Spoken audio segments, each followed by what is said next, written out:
It's your girl, Sexy Sapphire, and I'm back. This is the Sexy Sapphire Chronicles, Volume 3.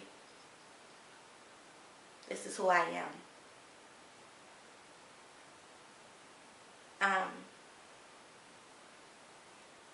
In Volume 2, we discussed me being a party girl and how being a party girl almost killed me twice. You might notice I'm wearing the same clothes and I look the same as in video 2. And this is rare because I didn't plan on doing multiple videos on the same day. But in video 2, I touched on something and it made me realize that if I didn't say this stuff today, I might have a hard time saying it in a future video.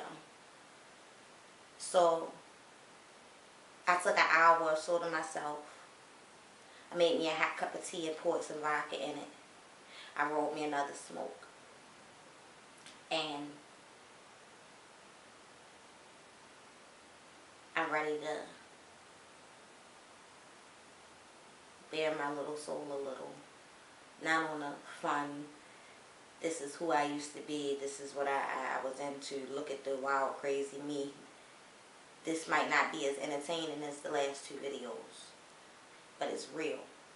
Because to understand who I am, and why I'm the way I am, and how I made it to where I made it to, and why I'm successful being Sapphire, you gotta understand how many things I had to conquer already to get to here. Because, see, I'm not on some big superstar level where you're like, oh, we should acknowledge her because she's everything and she is everything we want. But I want you to realize that you're supposed to acknowledge and recognize that I'm a survivor and that I done made it a hell of a lot further than anybody in my position should. And that I deserve everything I have. Every small thing I have. Because I haven't given up yet. It's just that simple. I could have been gave up. I could have been said, fuck this shit. So,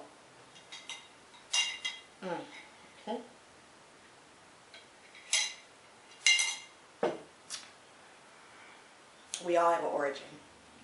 We all come from somewhere. None of us, just pop up into our adult lives with no background, no story.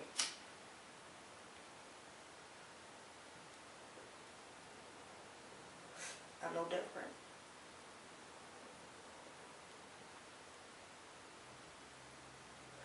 I'm no different.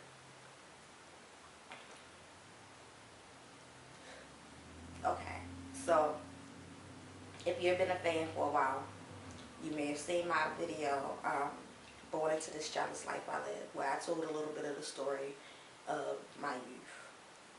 It will take more than one video to explain to you my youth. Trust and believe, we'll be talking about this for some time. However, I'm going to give you a brief rundown of my childhood and what I had to overcome to be a productive person.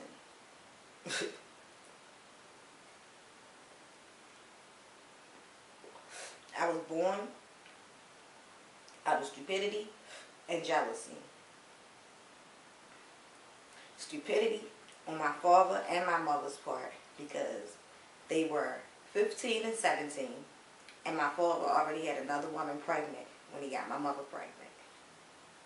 Jealousy because my mother was well aware that my father had another woman pregnant when he got her pregnant.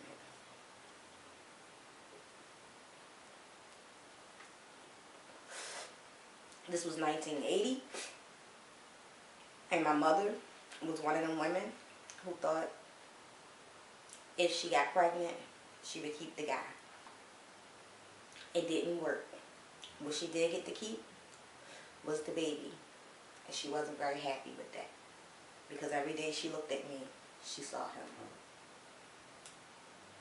So, I was born August 18th, 1981, to a 16-year-old mother who didn't know anything about being a parent, of course, and to an 18-year-old father who was now the parent of 2 newborns. My brother was born 3 months before me. So I have a 3-month-old brother, a brother who's 3 months older than me, but we're the same age.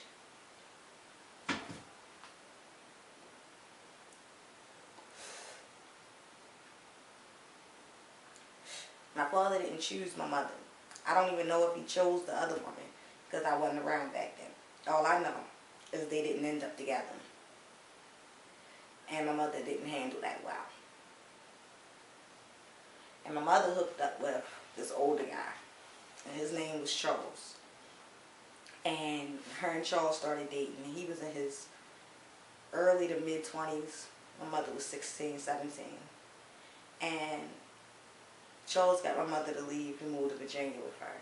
And so she left me here with my grandmother. And I was a couple of months old. I was less than 1. Only when she found out that my father was trying to gain custody of me, my grandmother was making moves to try to gain custody of me, that people wanted me, she came back and got me. And we moved to Virginia. I was in Virginia the first 4 years of my life, but I have no recollection at all of living in Virginia or those first 4 years of my life, really.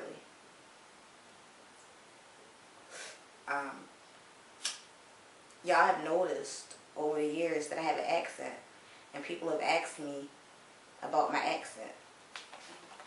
I have a difficult accent because I was born here in Baltimore and I was raised here in Baltimore, but everyone first points out the fact that I say Baltimore. There's a T in it when I say it. People don't understand why, because everyone else from Baltimore says Baltimore. It's Baltimore, Baltimore. And I can't say it. It's always Baltimore with me.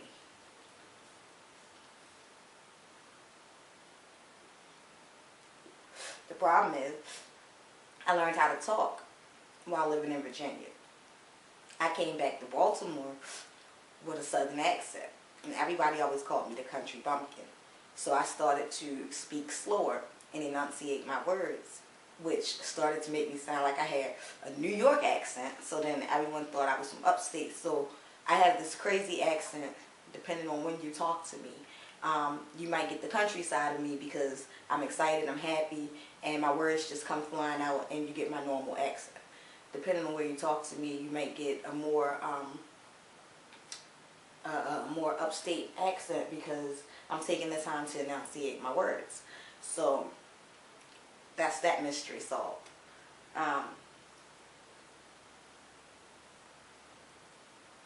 When we came back to Baltimore at 4, my stepfather and my mother got married.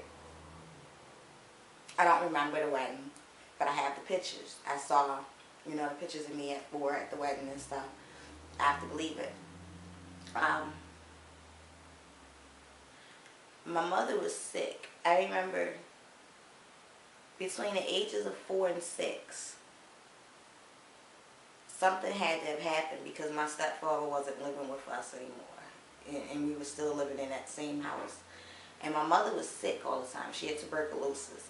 And so they used to come by and give her needles and pills and stuff. And I had to take pills and crap.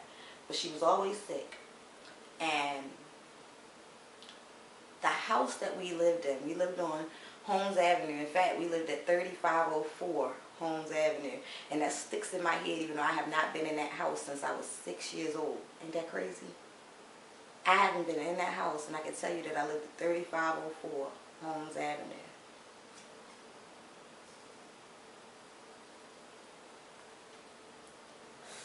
And the house was rat infested.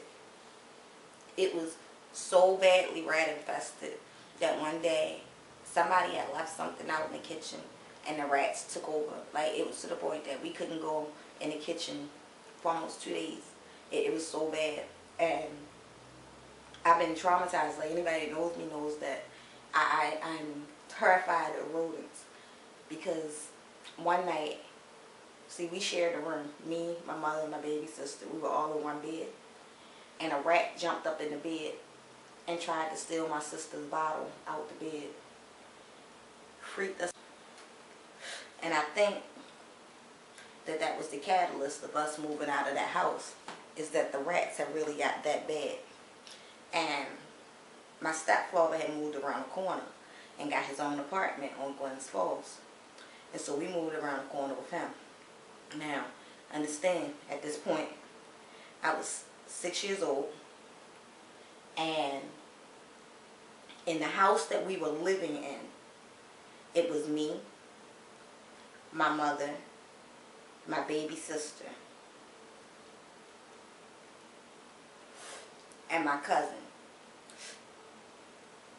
My other cousin, I don't remember if she lived with us or if she stayed with us all the time. But my other cousin was at the house all the time with her young daughter. My mother, my sister, my cousin, and I moved around the corner with my stepfather. My other cousin and her young daughter stayed in the house. I don't remember how long we were at my stepfather's before the tragedy happened. I have no clue. I don't remember none of this crap. I can only tell you what sticks out in my head. But I will tell you that while I need to backtrack,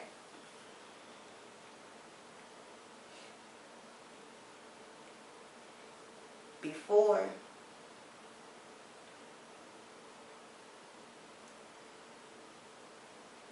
somewhere between us living at this house and us moving into the apartment, we lived in a county. So it had to be before we moved into that house. Now understand that I don't have a lot of memory, because I told you that I have mental illnesses. I had to be 4 or 5 years old, because I don't remember 5, but I started school. And I was going to Scotts Branch Elementary in Baltimore County. So I had to be maybe 5 years old. So this had to be between us coming back from Virginia and us moving into the apartment when I was 6. Okay. I need you to understand that my stepfather was very abusive. I was going to start by telling you about my abuse in the apartment. But then everything just flashed back to the abuse out in the county. And so I have to tell you the type of environment that I grew up in. My stepfather was very abusive. And when I say abusive, I mean my mother and I lived under a set of very strict rules, and I can't remember them all. But I will tell you what sticks out in my head. My mother was not allowed to speak to any man. If she spoke to a man, my stepfather would beat the hell out of her. She wasn't allowed to speak to the mailman. I saw my mother beat for speaking to the mailman. My mother was not allowed to leave the house without his permission, even when he wasn't home. My mother would call him at work and say, I need to take Melanie to school. And he would tell her how much time she had. And then he would call, and if she wasn't home when he called, that was her ass. My stepfather was a vegetarian, and my mother wasn't allowed to eat meat. Neither was I. If we were caught with meat, he whipped our ass. I can tell you that I don't have any real memories from living out in the county, except for the rules and my mother walking me back to school and our apartment building in the front. I remember standing on the front of it and the glass door of our apartments. But I have no memories from back then. My memories picked back up at the house and then moving into the apartment. So again, I'm age 6 now. and we moved into this apartment with my stepfather because the rat situation around the corner is bad. And now I'm at West Side Elementary, and that's on Gwynns Falls. And so now I done went from walking down the street to school to pretty much walking diagonal across the street from school. And I was always punished. My stepfather beat me. Anything I did wrong, he beat me. And I remember saying my prayers wrong and getting beat, or my grace wrong and getting beat. And I don't remember any prolonged beatings. But my cousin who lived with us told me about 2 years ago that she remembers sitting there one day and crying and begging my mother to save me, as my mother sat next to my stepfather while he beat me. And she said I was about 2. I have no memories of this. I was always punished. I would come home from school and I remember just sitting in the corner. That's pretty much all I remember from that apartment, is beatings and sitting in the corner. And then one night, everything just went crazy. One night, we were in bed. We heard a loud noise. There was a lot of screams. My little sister, my cousin, and I all slept in the same bed. And the way the apartment was made was like when you came in the front door, say the front door was here, the kitchen was back that way. It was like right here would be the living room. Then off to the side and back this way was like the dining room and then the bedroom. And so my stepfather and my mother, the doors here, they slept here in the living room on a pull-out bed. And my cousin, my sister, and I, we slept in the back in the bed. And I don't know what happened. By the time I remember what I was seeing with my own eyes, my stepfather was being stabbed to death in front of me. My cousin's boyfriend, not the one who lived with us in the apartment, but the one we left in the house, my cousin's boyfriend had broke into our apartment and was fighting with my stepfather, and he stabbed her. And my mother was screaming, and we were probably screaming, I don't know. And my stepfather chased the guy out the apartment, and then he died on the steps. And he died naked, with his heart hanging out his chest, but protecting us.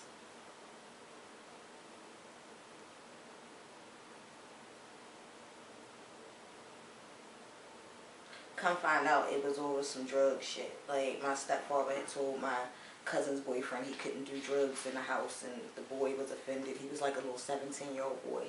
He was offended, and I guess he got high and decided to kill him. I don't fucking know.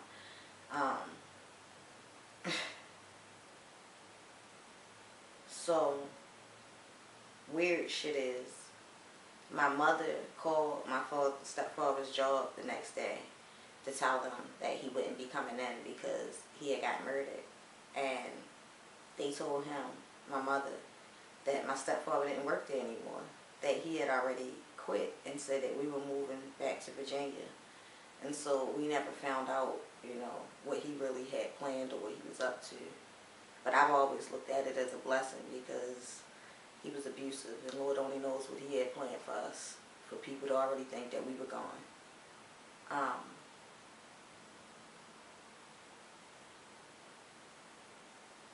After the murder, we moved into my grandmother's house on McCullough Street. And I had to continue going to the same school. And I was 6 years old, and my mother started making me catch the bus by myself. And I had my first blackout, I guess, at 7, maybe 6, because this all happened in the same year, so I had my first blackout. I don't know what happened. I just woke up on the floor in school. I was still, 6 years old. And I woke up, the teacher over top of me. And it was almost time to get out of school. And after school, I couldn't remember how to get home. And I was wandering around outside, lost. And I remember one of my classmates' parents, they didn't know how to, they didn't have enough bus fare to catch the bus home with me and them and their kid. And so she walked me home, which took a half an hour. And then when I got home, my mother beat me. And from there, we moved over to the east side of town. And my stepfather had good insurance. And so my mother had all this money. And she got hooked on drugs. Yeah, she got hooked on drugs. And she blew through so much money just smoking coke and dope and whatever the fuck else she was doing back then. And my mother was like a crackhead for a while. And when I was 7, one day me and my little sister, we were upstairs and we were playing in bed and we were lighting clothing labels on fire, you know, just light the label on fire, watch it burn, put it out. We were bored. I was 7, she was almost 2, you know. We were bored. My mother was downstairs with all her friends getting high. And we kept asking her for food. And she kept telling us she gonna get it, she gonna get it. And I guess she went to the store. And we were upstairs just... And it wasn't even one of these lighters. It was one of the new lighters that first came out. The one with the push button. And you push it in and do like that. And so I didn't have to learn how to do that. And we lost control of one of the tags. And by the time my mother came back from the store, the whole upstairs was on fire. I don't remember coming out the house. I don't remember how I got out the house. I don't remember any of that. I didn't blacked out again, you know. But nobody was hurt. The whole upstairs was destroyed, but nobody was hurt. And at that point, my mother's best friend was living with us. His name was Michael. His name was Michael Baton. And I've never said this on video before. I've never said this out loud before to anybody but my therapist. But after the fire, we moved into my mother's boyfriend's parents' house. And one night, I was in bed asleep. Me and my little sister shared a bed. And I kept feeling something between my legs. I was 7 years old, maybe 8 at the oldest. And I kept feeling something between my legs. And I thought that it was my little sister's feet because we slept head to toe. And I woke up and opened my eyes and it was my mother's best friend, Michael Baton, touching me between my legs. And that was just the first time he touched me. Michael Baton molested me for the next 7 years of my life.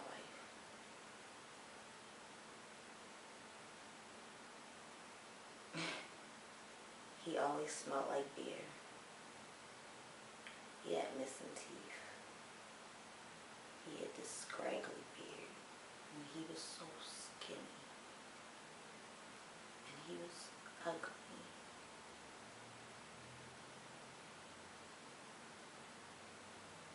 And he used to touch me. He used to eat my pussy. He used to make me touch him.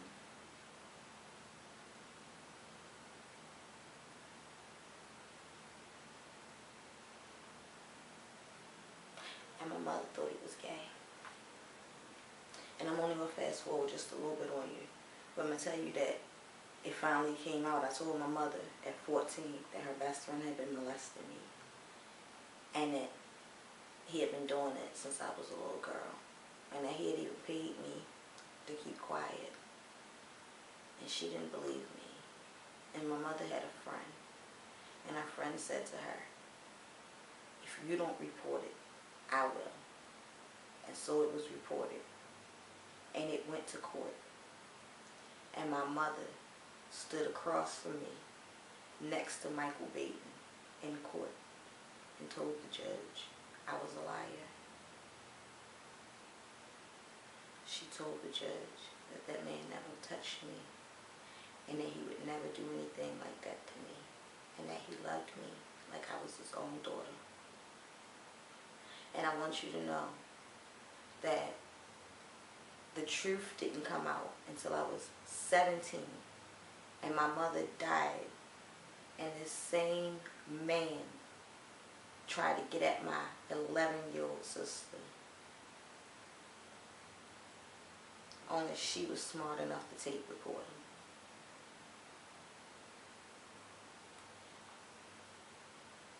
I never got help for what happened to me.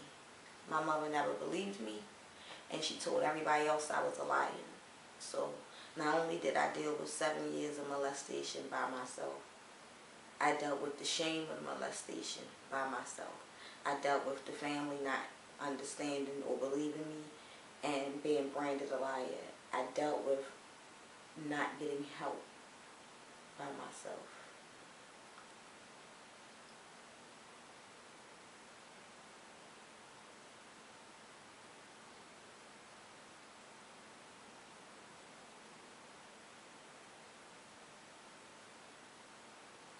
My mother thought it would be a good idea to punish me by making me look at the house that I burnt down. So we lived at 813 Cater Avenue. It was the house that set on fire. And the next place we moved into was 814 Cater Avenue. I moved across the street. And she said I would have to look at the house every day until it was fixed. And so every day I had to look at the house and think about being trapped in a house that was burning, and think about almost dying in the house fire. She was a very special mother. She was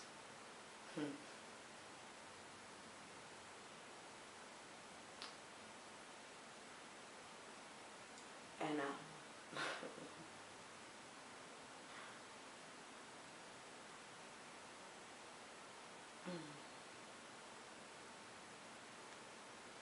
so when I was 13, yeah, I'm skipping around a little, you know. When I was 13, my mother found out she was pregnant, and she gave birth to my little brother. And around the same time, she found out she was HIV positive.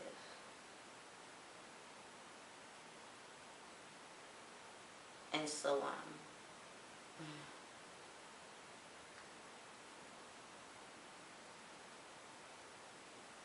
the next 3.5 years was watching her deteriorate and die. She died when I was 17, senior in high school. My mother never liked me.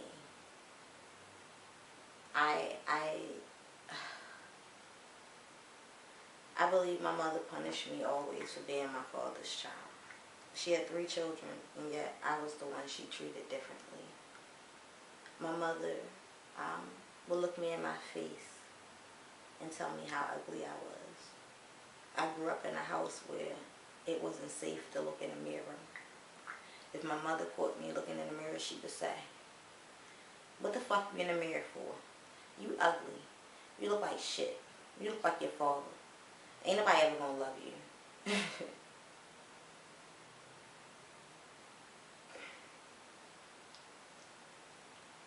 My mother refused to buy the things that I needed as a child and a teenager.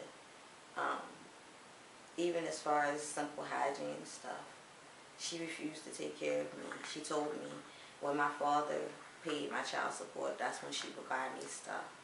And that was hilarious because even though my sister and my stepmother and my mother got checks every month from Social Security from my stepfather had left me a large sum of money that my mother had blew through while she was on crack. And she was ordered by the state to pay the money back. So, you know, like, it's just a lot of shit that she didn't like me. I didn't do anything to her. I was her child, you know. She was very mentally and emotionally abusive. You couldn't even tell her that I looked like her. I mean, I'd be standing right there and she'd tell you, that bitch don't look like me. The ugly little bitch don't look like me. She did not want to love me.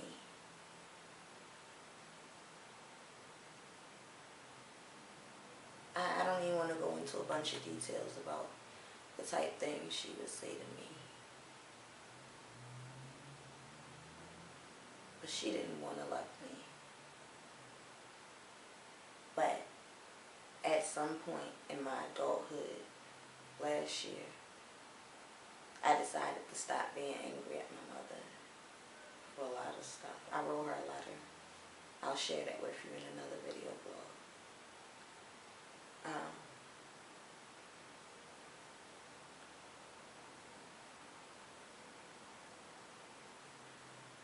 I had to start prostituting early, so my sex life was way too active for a teenager. One of my ex-boyfriends raped me in my living room when I was 16. I said no, but he didn't believe me.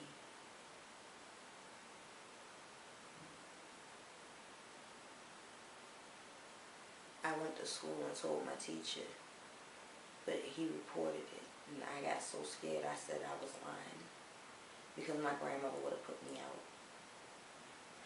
And I had to deal with that for a long, long time. And I want you to know that this man continued to try to be my friend for years. For years. And I always said, don't he know he raped me? Why is he torturing me? And just last year, this man apologized to me finally. It took him 15 years to apologize for raping me. But at least he did.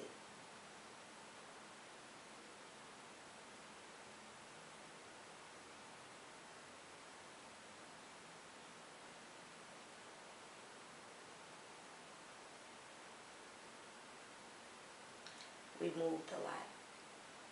We was never comfortable anywhere. Like, I swear we moved every year. I lived in every single part of the city there is, and then most of the counties. I lived everywhere. We moved every year. And my mother used to tell people, well, you know Melanie gets in so much trouble everywhere we go. When my mother was a slut. She slept with a lot of people in our neighborhood. She caused a lot of drama and trouble. And I got into a lot of fights for defending my mother.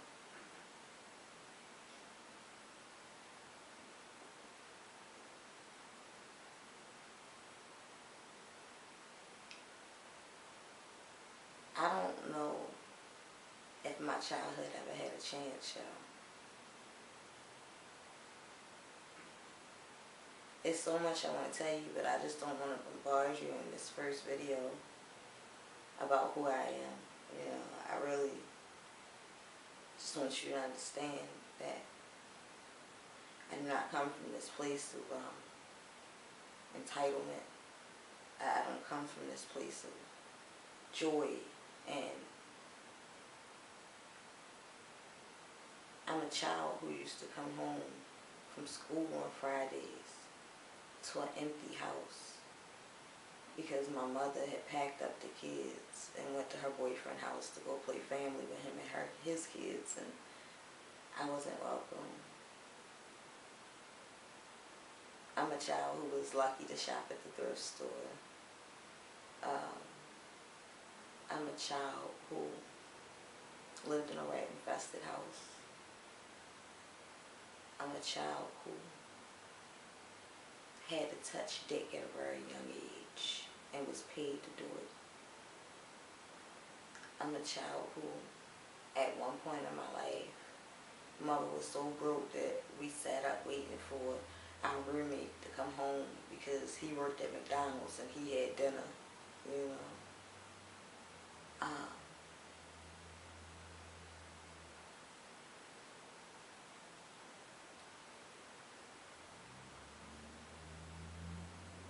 I'm a child who was never taught self-worth because I was always beat down and beat on, and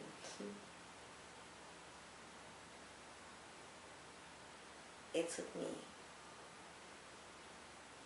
so long to come to terms with who I am.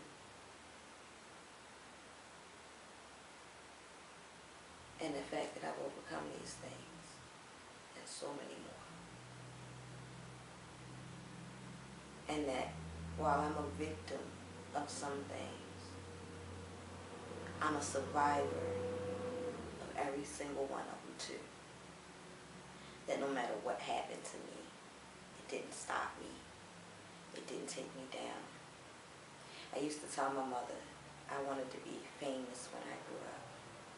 And she told me nobody would ever give a fuck about me. I didn't want to be a model. I didn't want to be an actress. I didn't know what the fuck I wanted to be because there wasn't opportunities like there are now. I just knew that I wanted to be famous because I wanted people to care about me. She told me nobody would ever care about me. But I made people care. When I started writing, she paid it no attention. She was a writer, but she couldn't get any attention for her writing. But I do. I could show you pictures of my mother back in the past. She was a model.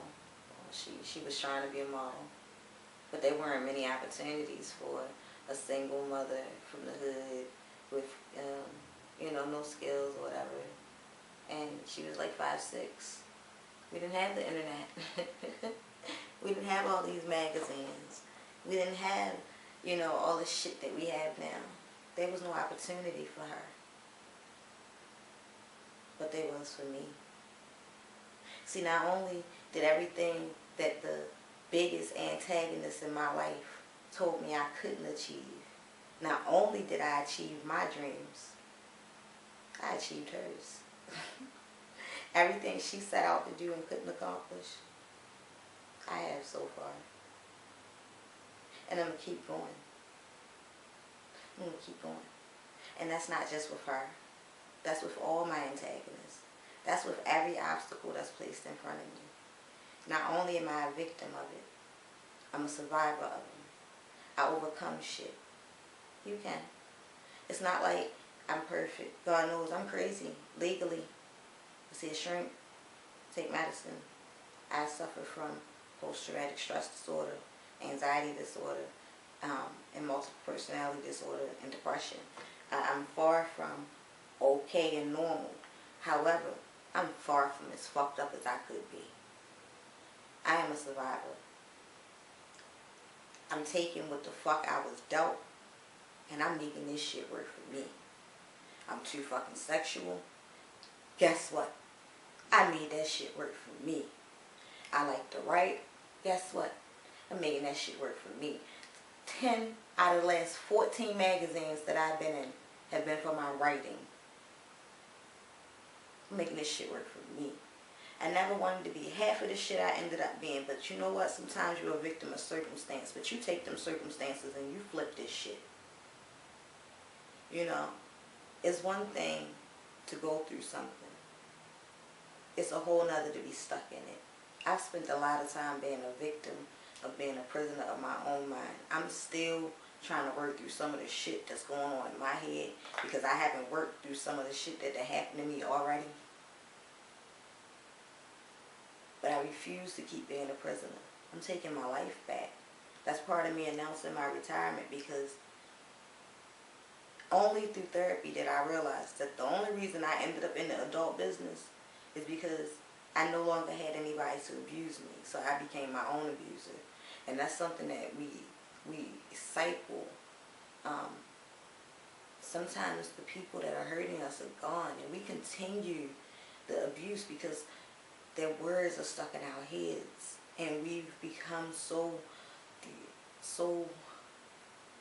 programmed to these negative thoughts and beliefs that we've become the ones to say to ourselves, "You're ugly, you're not good enough, you're not worth it." And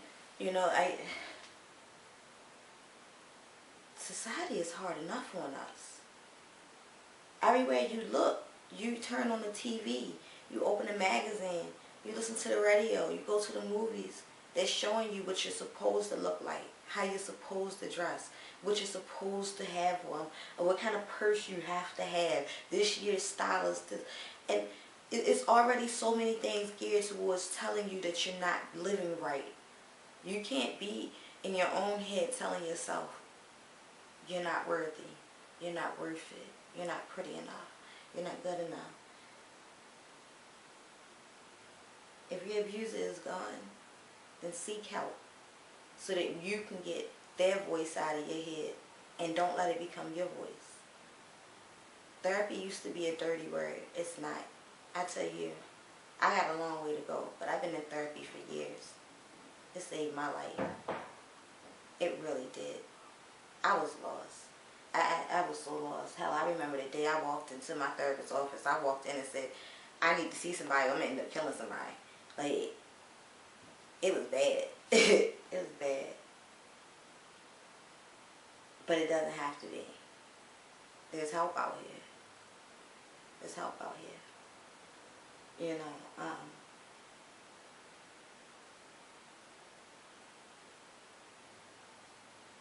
my childhood was full of craziness. And I haven't even decided exactly how much of it I want to share with you. How much of it I plan to divulge, because it hurts. It hurts.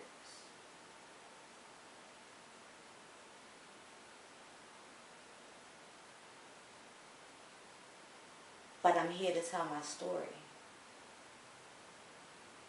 because I'm no longer going through it and somebody else is. See, all these things could have broken me, and while they hurt me, they haven't.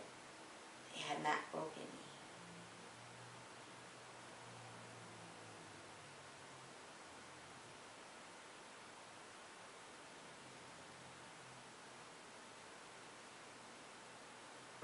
My spirit is strong.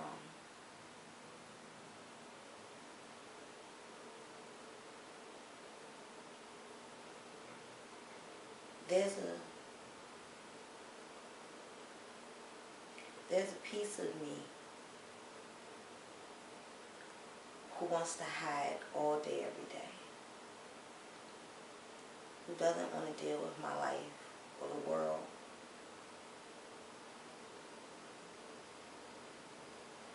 There's so many pieces of me that are more fragile than anybody would ever think, because everybody sees me as so strong and so tough and so hard.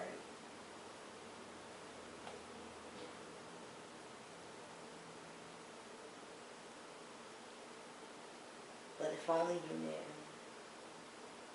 how I felt and the things I thought about, you'd be shocked.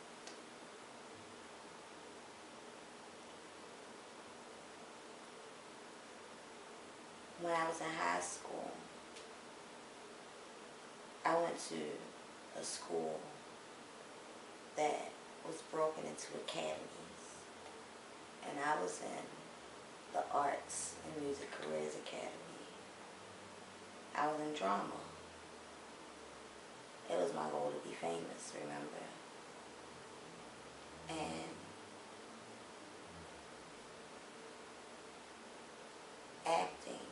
came very natural to me. Being on stage came very natural to me. Anybody that went to school with me knows that I was on stage for pretty much every program we had for 3 years. If something was going on in the auditorium, I was there.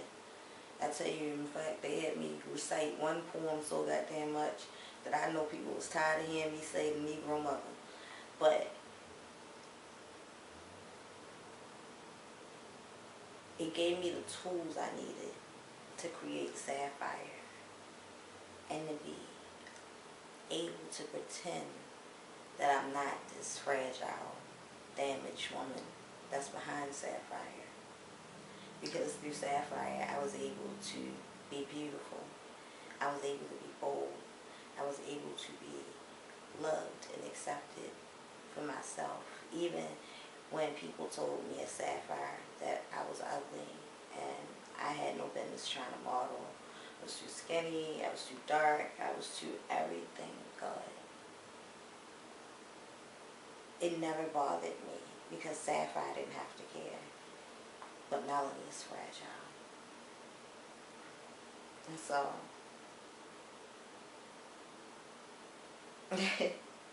while I'm doing this video, I'm sitting here and I know they're saying, I say to myself, I know they're wondering when I'm going to talk about why my tooth is chipped again. And I think it's so funny because this is like the most natural state to me. Do you know I've chipped my front teeth 4 times now? 4 times. Do you know that my front tooth has been a fake tooth since I was 7 years old? My front tooth has been a fake tooth since I was 7 years old. This is the 4th time I done chipped my front teeth, okay? The first time I was 7, playing Ring Around the Rosie, and chipped my fucking tooth on the ground, and got the pictures. My mother let me take my class pictures with my fucking front tooth all chipped and cheesing and everything and whatever. The second time, the second time I chipped my front tooth, I was walking down the street with my friend, my mother's boyfriend. I was reading a book or a magazine or whatever. I was walking backwards. I know it sounds stupid, but I swear to God it happened. He said, watch out for the pole. I said, what pole? Turned around, it was the pole. He could have let me bump my head on it, but instead he let me turn around to it. I chipped my front tooth again.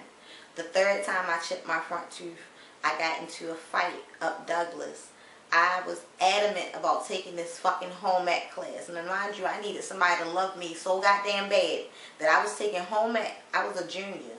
I was going to take home ec with the freshmen just so I can get an aide to carry around so I can have a baby. So something would love me. Understand how fucked up my head was. So the freshmen were a little bothered by me because I was like teacher's pet or whatever, because I was older and, you know, I didn't come in with no drama, no trouble or whatever. And one day the teacher left out the class and they jumped me. They jumped me. You dig me? And my mother said, you know, I'm not buying you no more teeth. She said, I'm not buying you no more teeth. And so my grandmother had to get my damn teeth fixed. And then, at the beginning of last year, I chipped my fucking teeth again. And I don't even know how I did it this time. I went to the dentist. I had my teeth cleaned. I went home. A couple hours later, I bit something. I chipped my tooth again. And, you know, we can talk about me being self-destructive another time. But me being self-destructive, I already announced that I'm retiring at the end of the year. But in my head, I retired over a year ago. And so I took it as, oh, well, my teeth is chipped. I took it as a good sign because then I started telling people I can't do your event. I can't travel. I stopped booking shoots that wasn't for my website. I used this chipped tooth as a defense so I didn't have to do my work at Sapphire. It was hard it took me until recently when I announced that I'm retiring. I was scared to tell y'all people I can't stand this shit like that no more. Like, I really love all that I've built. But I can't keep being a sex symbol. I was a nerd. Like, I got books for fucking... I mean, I got trophies for reading. Like, I had trophies for reading. When I graduated from high school, I got an award signed by President Clinton at my graduation. I had a presidential pin and a fucking award. I graduated with honors. I was... Well, not honors. I wasn't one of the top students, but I had very, very good grades. Understand that I am very smart. And I'm a nerd. I'm a nerd. Like, I love to read. I have over 200 books in my living room. Like, I have 400 on my Kindle. And I used to go to the library and check out 10 books at a time and read them all and turn them back in before they were due. Like, I'm a nerd. It wasn't hard for me to learn how to be Sapphire. I Googled some shit. I did some research. I hit up people who was already in the business and asked a couple questions.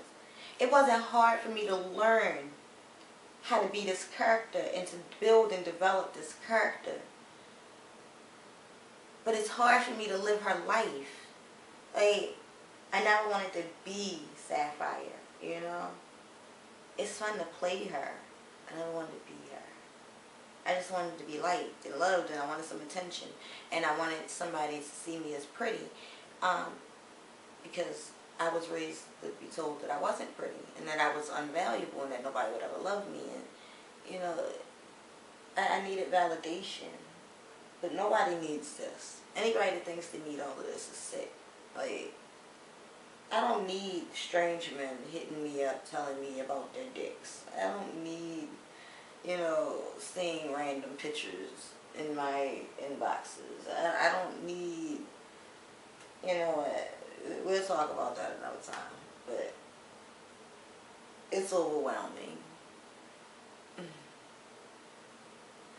And the whole fact that I started Sexy Sapphire as a joke, and for this to be so overwhelming, it's just blah, you know. But I'm so off track, and we'll get back to this. Like, there's always time for more. There's more, because you're getting to know me. There's a person behind Sexy Sapphire, and her name is Melanie. I'll let you later.